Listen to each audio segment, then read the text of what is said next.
वो स्टार्टर थे और हमारे मेन कैरेक्टर जिसका नाम है शिजुको इस सिटी से मेली लेकर आते हैं। घर आने पर अपना बुक पढ़ने लग जाते हैं। अब इनका स्कूल का ब्रेक था, पर फिर भी ब्रेक खत्म होने से पहले इसे 20 बुक्स फिनिश करनी थी। उसके फादर एक लाइब्रेरियन है, तो इस वजह से उसे बुक्स पढ़ने में इंटरेस्ट था। आज उसे पढ़ने के लिए जो बुक लाई थी, इसके लाइब्रेरी कार्ड में उसके नाम के ऊपर एक लड़के का नाम था, सेजी आवासमा। शिजुको ने नोटिस किया कि नाम उसने पहले भी देखा हुआ है। उसके पास जो भी बुक्स थे, इन सब बुक्स में उसने नाम चेक किया। हर कार्ड पर सेजी का नाम था। शिजुको को ये अच्छा लगा क्योंकि उसे जो बुक्स पसंद है, ये सेजी को भी पसंद है। वो वर्णन करते हैं सेजी कैसा होगा। अगले दिन जब शिजुको स्कूल आए तो रिक्वेस्ट कर लाइब्रेरी से एक बुक निकालते हैं। ये बुक किसी ने भी बोरा नहीं की थी, बस जब उसे नोटिस किया तो बुक डोनेट करने वाला आमासावा था। ये सेजी का ही सरनेम है। इस बात से वो और भी इंट्रिग्ड हो गए। ये बुक लेते लेते शिजुको की फ्रेंड उसे नीचे लेकर गए। उसके फ्रेंड को एक यानी सॉन्ग जिसका नाम है कंट्री रोड्स एक गाना था। उसने सूची को वो काम दिया था इसे सॉन्ग को ट्रांसलेट करे, यानी को जापानीज में से गा सके। शिजुको ने जो ट्रांसलेट किया था, इसका मीनिंग अच्छा था कि हर जगह पर आजकल कॉन्क्रीट रोड ही दिखते हैं। ये ट्रांसलेशन यूको को पसंद नहीं आया। इनकी स्कूल अब खत्म होने वाली है। हाई स्कूल में जाने के लिए उन्हें एंट्रेंस एग्जाम देनी पड़ेगी। यूको कहती है कि अगर कोई होता जो उसे प्यार करता तो उसके साथ में एंट्रेंस एग्जाम की स्टडी करती। हम दोनों एक दूसरे को इनकरेज करते। अभी यूको को एक अनजान लड़के से लव लेटर मिला है और वो किसी दूसरे लड़के को लाइक करते हैं। शिजुको जब इसके बारे में उससे पूछते हैं तो आगे फुटबॉल टाउन का एक लड़का खेल रहा था। ये उनका फ्रेंड है और यही लड़का यूको को पसंद है। इसका नाम है सुगिमोरा। सुगिमोरा का फुटबॉल इनके पास आया तो यूको शर्मा कर वहां से भाग जाते हैं। इसके बाद जब एक घर जा रही थी तो शिजुको ने नोटिस किया कि उसकी बुक स्कूल में रह चुकी है। वो भागते भागते स्कूल आए तो एक दूसरे लड़के के साथ बुक थे। वो लड़का शिजुको की ट्रांसलेशन पढ़ रहा था। वो से ये था तुम्हारा ट्रांसलेशन अच्छा नहीं था। वो वहां से चला गया, पर शिजुको इस पर बहुत ज्यादा गुस्सा थी। शिजुको के सिस्टर यूनिवर्सिटी में थी। उसे ब्रेक मिला तो घर पर आते हैं। शिजुको हमेशा बुक से पढ़ते रहते तो उसे ये थे हमारा मॉम और डैड बहुत सारे ट्रबल लेते हमारे लिए, तो हमें उन्हें के लिए कुछ करना चाहिए। शिजुको को कुछ भी नहीं बोलता तो उसे सही नहीं लगता। घर और उसे हेल्प करने के लिए कहते हैं। एक दिन उसने शिजुको को फादर को जाकर लेंस लेकर आने के लिए कहा। इसलिए शिजुको जब ट्रेन में थी तो उसे कैट देखी। ये कैट अकेले थी तो शिजुको इसका पीछा करने लग गई। हर जगह पर उसने इसका पीछा किया। इनके टाउन में एक माउंटेन पर बहुत सारे घर थे जहाँ पर शिजुको आई। ऊपर पहुंचने के बाद शिजुको एक नॉइस्ट्रियस शॉप देखते हैं। इस शॉप में बहुत ही सब एंटीक चीजें हैं। शिजुको ने एक कैट का स्टैचू देखा। उसे लगा जो कैट उसे यहाँ लेकर आया है ये उसी का स्टैचू है। वो कुछ ज्यादा ही बुक्स पढ़ते हैं तो उसे सब कुछ ये फैंटेसी की तरह लगता है। इस स्टोर का ओनर बाहर आया। वो कहता है कि इस कैट का नाम बैरन है। कि ओनर अपने क्लब पर काम कर रहा था। इस क्लब की खास बात ये थी कि जो पीठ एक घंटा पीट जाता था, क्लब के ऊपर के शेड नीचे जाते थे और उसकी सतह पर एक प्रिंसेस आते थे।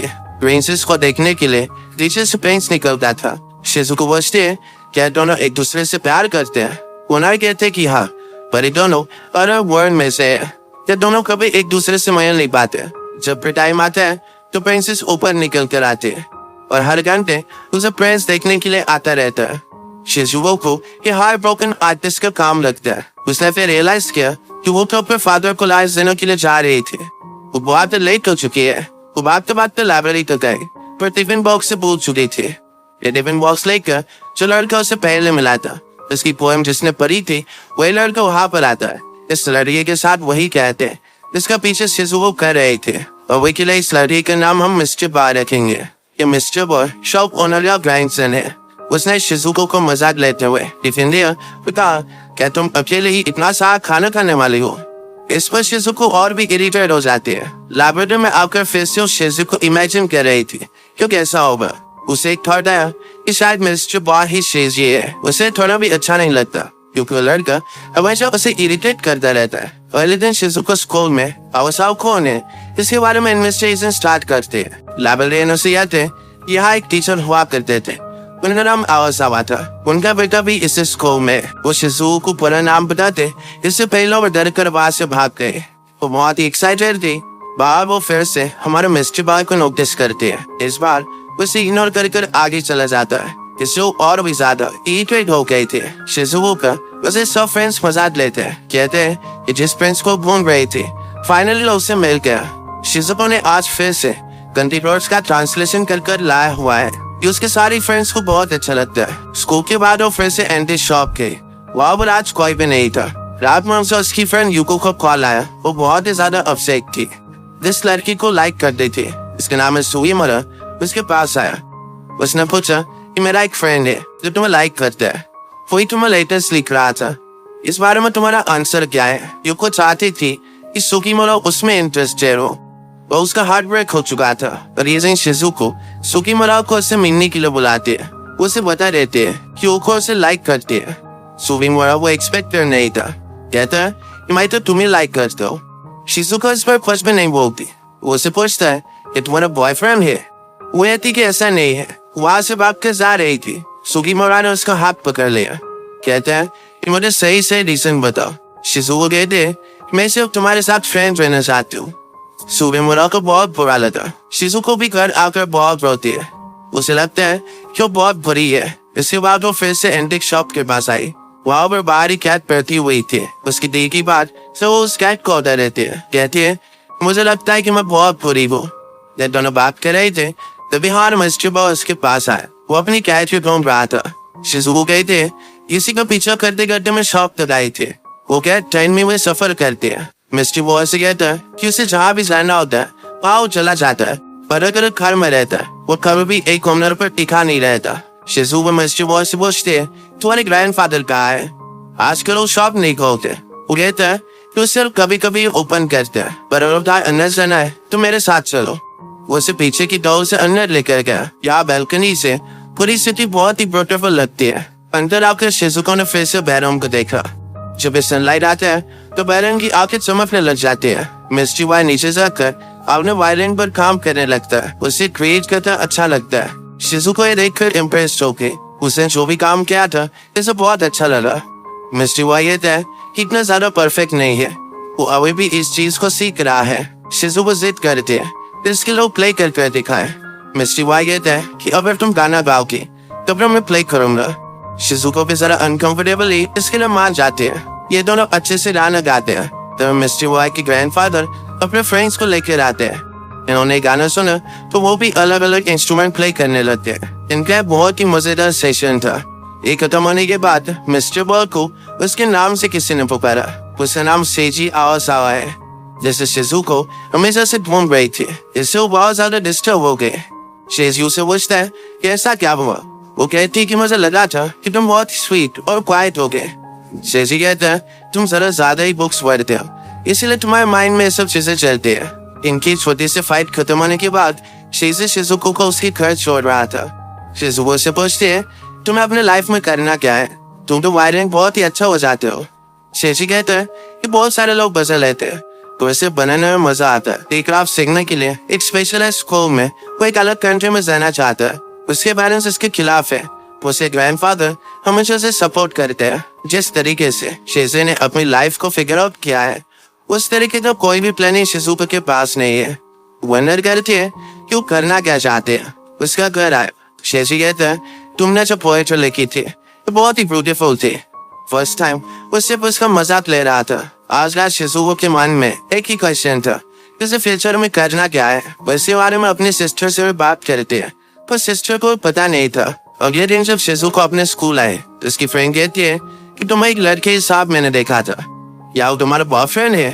शिजुको कहती है ऐसा कुछ भी नहीं है। जब इनका ब्रेक हुआ तो शेजी शिजुको से मिलने के लिए आया। क्लास के सब लोग सिर्फ इन्हें देख रहे थे। फिर शिजुको शेजी को टेरेस पर लेकर आते हैं। शेजी कहता है कि मेरे पेरेंट्स मान गए हैं और वो वायलिन बनाना सीखने के लिए एक अलग कंट्री में जाने वाला है। शिजुको उसके लिए हैप्पी है, पर फिर उसे बुरा लगता है। वो कहती है कि मैंने इमेजिन किया था हम दोनों एक ही स्कूल में जाएंगे। एक तरह वो कन्फेशन ही था। शेजी कहता है कि जब मैंने लाइब्रेरी कार्ड पर तुम्हारा नाम देखा मैंने नोटिस किया कि हम दोनों की बुक चॉइस बहुत ही सेम है। इसके बाद उसने बहुत सारे बुक्स पढ़ी। एक रीजन था कि शिजुको उसका नाम नोटिस करे। इस शेजी की प्यार का इजहार था। इन दोनों को बहुत बुरा लगता है। एक दूसरे से प्यार तो करते हैं पर अब मन नहीं पाएंगे। शिजुको अपसेट थी तो शाम में अपने फ्रेंड से मिलने के लिए आई। वो कहती है शेजी 10 साल के लिए अलग कंट्री में जाएगा। उसे टाइम बहुत ज्यादा लगता है। शेजी के लाइफ फिगर होते हैं। शिजुको को पता भी नहीं इसे लाइफ में करना क्या है। अगर उसे पता होता तो फ्यूचर के लिए एक होप होता। उसकी फ्रेंड से ये थी कि तुम अपने आप को बहुत ही अच्छी तरीके से एक्सप्रेस कर पाते हो।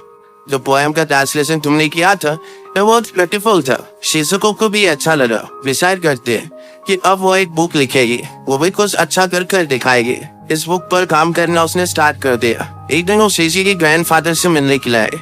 उनके पास का कैट का स्टैचू ये उसे बहुत अच्छा लगता है। इसी को एज ए मेन कैरेक्टर लेकर शिजुको बुक लिखना चाहते हैं। ग्रैंडफादर कहते हैं मुझे कोई भी प्रॉब्लम नहीं है, पर जब तुम्हारी बुक फिनिश होके द फर्स्ट टाइम मैं ही उसे रीड करूंगा। शिजुको को आइडिया अच्छा नहीं लगता। वो कहते हैं कि शायद मेरे बुक बहुत ही घटिया होगी, वो एम्बेरस न होना चाहते। ग्रैंडफादर कहते हैं कि आर्टिस्ट की लाइफ में ये चीजें तो चलती रहती है। तुमने अभी स्टार्ट किया है, तुम डायरेक्टली परफेक्ट हो नहीं सकते। उन्होंने उसे फिर एक स्टोन दिखाया। इस स्टोन के ऊपर से काला लेयर था, पर अंदर एक डायमंड। वो कहते हैं कि आर्टिस्ट भी इसी तरीके से होता है, अपने क्राफ्ट को उसे पॉलिश करना पड़ता है। स्लोली आप डायमंड तक पहुंच ही जाते हो। इस सब प्रोसेस में टाइम और एफर्ट ये दोनों चीजें लगते हैं। शिजुको डरती है, कहते हैं कि ब्लैक लेयर के नीचे अगर कुछ भी नहीं निकला तो क्या होगा। ग्रैंडपा कहते हैं कि तुम्हें क्या पता, इस डायमंड के नीचे और एक ब्यूटीफुल डायमंड हो सकता है। शिजुको ने डिसाइड किया था कि उसे बुक लिखना है तो consequences की कोई भी चिंता नहीं करेगी। दिन रात वो इस बुक पर काम करना स्टार्ट करते हैं। एक दिन शेजी उसे मिलने के लिए आए। उसके साथ ही लाइब्रेरी में बैठता है। रात हो गई थी तो उसने घर छोड़ दिया। वो कल एक नई कंट्री में जाने वाला है। शिजुको को अच्छा लगा था कि आज उसे मिलने के लिए आया। वो उसे प्रॉमिस करते हैं कि वो भी बहुत मेहनत लेगी, कुछ ना कुछ बनकर दिखाएगी। इसके बाद शिजुको दिन रात इस बुक पर मेहनत करने के लिए लग गई थी। उसका स्कूल में भी ध्यान नहीं था। थोड़े दिन गुजरने के बाद जब टेस्ट का रिजल्ट आया तो इसमें उसे बहुत ही कम मार्क्स मिले थे। ये मार्क्स जब उसके सिस्टर देखते हैं तो उसे बहुत ही गुस्सा थे। कहते हैं तुम्हें अपने फ्यूचर के बारे में सोचना चाहिए। अगर तुम्हारे ऐसे मार्क्स रहे तो किसी भी हाई स्कूल में तुम्हारा एडमिशन नहीं होगा। शिजुको के पेरेंट्स ने भी नोटिस किया था तो कुछ ना कुछ तो कर रही है, पर ये स्टडी नहीं है। उसे पूछते हैं कि जो तुम अब कर रही हो क्या स्टडी से ज्यादा इम्पोर्टेंट है। शिजुको कहती है कि हाँ, से अपने बुक कंप्लीट करनी है। 2 मंथ्स के बाद शेजी फिर से उसे मिलने के लिए आने वाला है। इससे पहले उसे अपने बुक कंप्लीट करनी है। उसके पेरेंट्स उसके फ्यूचर को लेकर वरीड थे, पर फादर बहुत ही समझदार है। वो कहते कि लोग जो करते हैं यही सबको करना चाहिए, ऐसा वो कंपल्सरी नहीं है। अगर शिजुको चाहती है कि उसे एक अलग पाथ चूज करना है तो हम उसे करने देंगे, पर उन्होंने शिजुको को वार्न किया। कहते हैं कि जब तुम अपना खुद का रास्ता चूज करते हो, अगर आप उसमें फेल भी हो गए तब भी सारे रिस्पॉन्सिबिलिटी आपकी खुद पर आती है, कि किसी को आप ब्लेम नहीं कर सकते। शिजुको को उन्हें केयरफुल रहने के लिए कहा। थोड़े दिनों में शिजुको ने अपनी स्टोरी कंप्लीट कर दी। वो फिर शेजी की ग्रैंडफादर के पास आई। उन्होंने अभी के अभी पढ़ने के लिए कहा। शिजुको पूरे समय तक उनका वेट कर रहे थे। वो पूरी स्टोरी पढ़ते हैं। शिजुको से कहते हैं ये बहुत ही अच्छी स्टोरी थी। शिजुको रोने लगती है, कहती है कि अच्छी नहीं है, इसमें बहुत सारी गलतियां हैं, इन भी सही नहीं है, ये कैसे अच्छी हो सकती है। ग्रैंडफादर कहते हैं कि जैसे मैंने तुम्हें कहा था, इस स्टोन के नीचे एक डायमंड होता है। तुम्हारे राइटिंग में भी एक डायमंड छुपा हुआ है, तुम्हें सिर्फ अब उसे पॉलिश करना है। शिजुको दिन भर याद है तो ग्रैंडफादर उसे डिनर देते हैं। तूने मैरन को अपनी स्टोरी से फिर से जिंदा कर दिया है। ग्रैंडपा जब जर्मनी में थे तो वहां पर एक स्टोर में उन्होंने इस बैरन को देखा था। उन्होंने बाय करने की कोशिश की, पर स्टोर ओनर उन्हें सेल नहीं करना चाहता था। बैरन की एक लवर थी जो रिपेयरिंग के लिए गरीब हुई थी। दोनों ग्रैंडपा की एक गर्लफ्रेंड हुआ करते थे। उन्होंने स्टोर ओनर को कहा कि बैरन के साथ की कैर से रिपेयर हो जाएगी तो बाय कर वो भी लेकर जाएगी। स्टोर ओनर फिर मान गया था। फिर ग्रैंडपा अपनी कंट्री में आ गए। थोड़े टाइम बाद उनकी गर्लफ्रेंड भी आने वाली थी, पर अचानक से वॉर स्टार्ट हो गई। वो कभी आ ही नहीं पाए। ग्रैंडपा आज भी समर में उसका इंतजार करते रहते हैं। शिजुको ने फिर से अपनी स्टोरी से बैरन को जिंदा किया। ये बात उन्हें बहुत अच्छी लगी। इस स्टोरी सुनने के बाद शिजुको बहुत ही इंस्पायर्ड थी। अपनी स्टोरी से लोगों को होप दे सकते हैं। वो जब घर आए तो अपने पेरेंट्स को कहा उसका प्रोजेक्ट अब खत्म हो चुका है। वो अपना बुक लिखना कंटिन्यू तो करेगी, उसके साथ स्टडी भी करने वाली है। एक दिन जब वो सुबह उठी तो खिड़की पर आए। शेजी उसके नीचे ब्रेक कर रहा था। वो बिलीव नहीं कर पाए।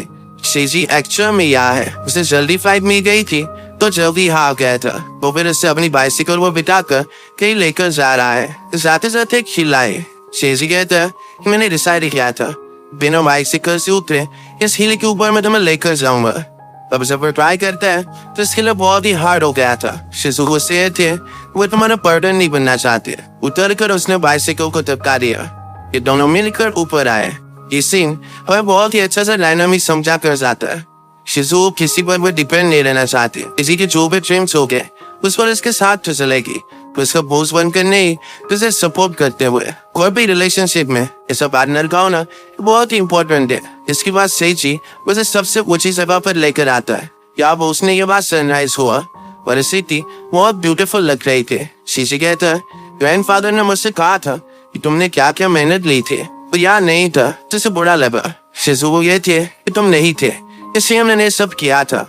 वो खुश है कि उसने अपने जिम को चेस करने का करेज दिखाया। वो अपने स्कूल में भी मेहनत लेगी और पैशन को फॉलो करेगी। शीशी कहता है मुझे पता नहीं कि कैसे होगा, पर मैं तुमसे शादी करना चाहता हूँ। इसमें टाइम लग सकता है पर मैं वेट करने के लिए रेडी हूँ। शिजुको कहती है कि मैं भी यही चाहती हूँ। यहाँ पर ठंड लग रही थी तो इन दोनों ने सेम जैकेट शेयर किया। या ऊपर से जोर से सेजी आई लव यू चिल्लाता है और इसी ब्यूटीफुल सीन के साथ ये मूवी एंड होती है। इस मूवी की सब बातें स्पेशली ये आर्टिस्ट को आर्टिस्ट बनने के लिए इतने मेहनत करनी पड़ती है, टाइम और पेशेंस ये दोनों चीजें देनी पड़ती है। ये बात मुझे बहुत अच्छी लगी। ये मूवी हमें सिखाती है कि हमें फ्यूचर के लिए होपफुल रहना चाहिए। ये सब एक ब्यूटीफुल सी लव स्टोरी में था। ये स्टोरी को यूनिक बनाता है। अगर आपको भी वीडियो अच्छा लगा तो प्लीज इस वीडियो को लाइक कर दीजिएगा। बहुत सारी मूवीज लेकर आता है तो प्लीज इस चैनल को सब्सक्राइब कर दीजिए। बेल नोटिफिकेशन आइकन ऑन मत भूलिएगा।